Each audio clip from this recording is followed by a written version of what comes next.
বন্ধুরা, কিভাবে ডাল চচ্চড়ি করতে হয় দেখুন আপনারা।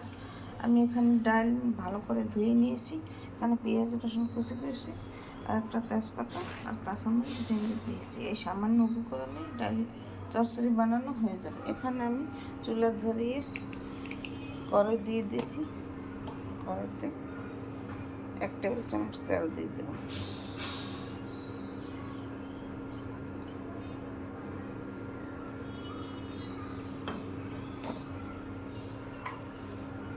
পেঁয়াজ রসুন ভাজা দিয়ে দেবো।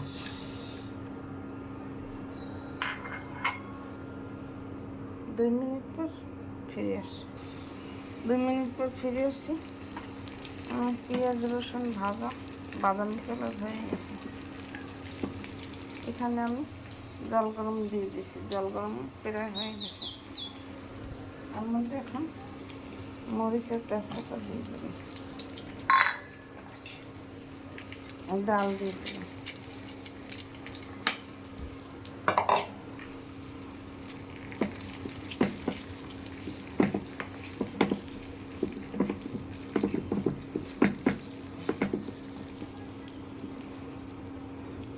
ডালের মধ্যে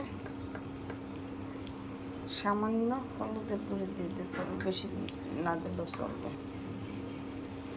জিরের গুঁড়ি আধা চামচ,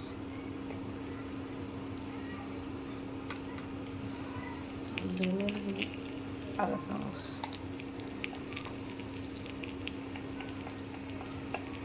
গোলমরিচের গুঁড়ি আধা চামচ,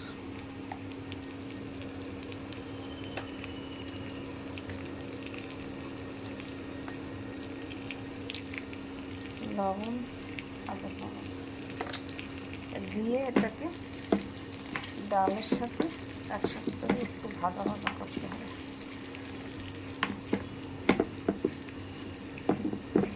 বেশি তেল লাগে না, সামান্য তেলেই ডাল চচ্চড়ি রান্না হয়ে যায়।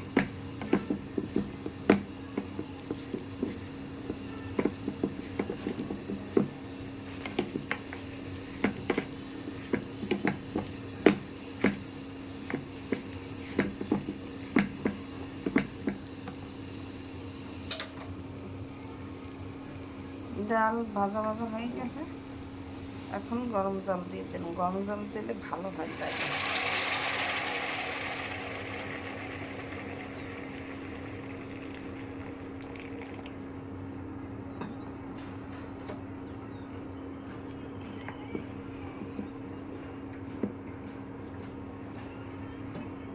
দুই মিনিট পর ফিরে আসছি।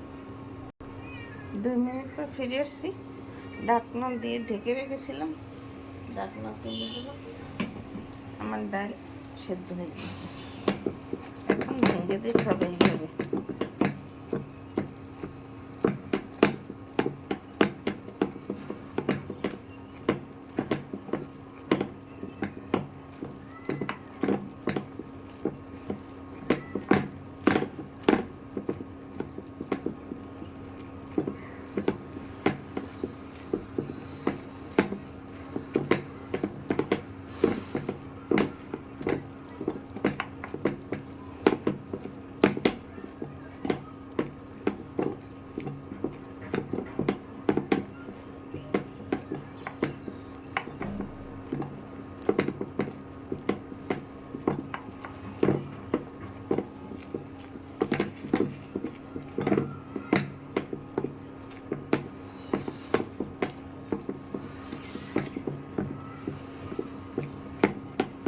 ডাল ভাঙা হয়ে গেছে।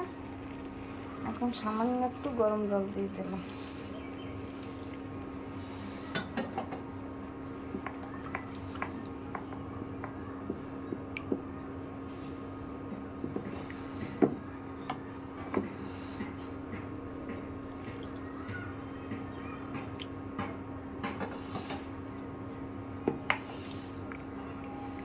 দুই মিনিট পর ফিরে আসছি। 2 মিনিট পর ফিরে আসছি। আমার ডাল চচ্চড়ি রান্না হয়ে গেছে। একটা গামলা তুলে নিয়েছি।